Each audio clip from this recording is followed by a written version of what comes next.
डोळ्यामध्ये दुःख असतं आणि एका डोळ्यामध्ये आनंद असतो। इथून पुढे तुम्ही कॉलेज म्हणजे कॉलेजच्या महाविद्यालयीन जीवनामध्ये प्रवेश करणार आहात। तर तुम्ही वर्षापासून एक शब्द नेहमी ऐकत आला असाल की तू 10वीचा विद्यार्थी आहे, तू 10वीत गेलेला आहे, तू असं वागायला नको, तसं करायला नको।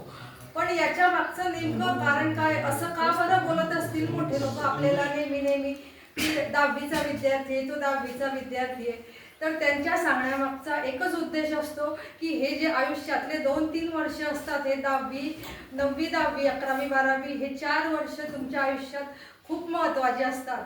म्हणजे इथूनच तुमच्या पुढील आयुष्याला टर्निंग पॉईंट मिळतो। तुम्ही या 4 वर्षांमध्ये जे काही मिळवलं गमावलं त्याचा शेवटी तुम्हाला 10-15 वर्षानंतर पस्तावा होतो। म्हणजे काय तर मनामध्ये केव्हा तरी तेव्हा असा विचार येतो की आपण मोठ्या लोकांचं ऐकून जर तेव्हा आपलं वागणं सुधरवलं असतं किंवा काहीतरी आपल्या याच्यात प्रगती दाखवली असती तर आज आपल्यावर ही वेळ आली नसती। आता तुम्हाला वाटत असेल की आपण हे शाळा सोडून कॉलेजच्या जीवनामध्ये खूप स्वातंत्र्य उपभोगू आणि मनाप्रमाणे वागू। कोणी म्हणणार नाही तुम्हाला की आज तुमचा पिरियड आहे, तुम्ही वर्गात बसा, तुम्ही वर्गाच्या बाहेर दिसू नका, ग्राउंडवर दिसू नका, इकडे जाऊ नका, तिकडे जाऊ नका। तुम्हाला खूप आनंद वाटत असेल की हो आम्हाला असंच जीवन पाहिजे।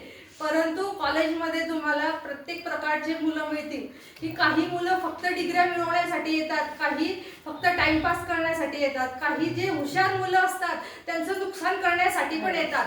पण सगळ्यांकडे सगळ्यांशी व्यवस्थित बोलायचं आणि आपलं जे ध्येय आहे ते गाठायचं। आणि जीवनामध्ये खूप काही सुखदुःखाचे प्रसंग येतात, तर दुःखाच्या प्रसंगाला असा विचार मनात कधीच आणायचा नाही की आज म्हणजे खूप असे विद्यार्थी असतात की 10वीचा रिझल्ट लागल्यानंतर आपलं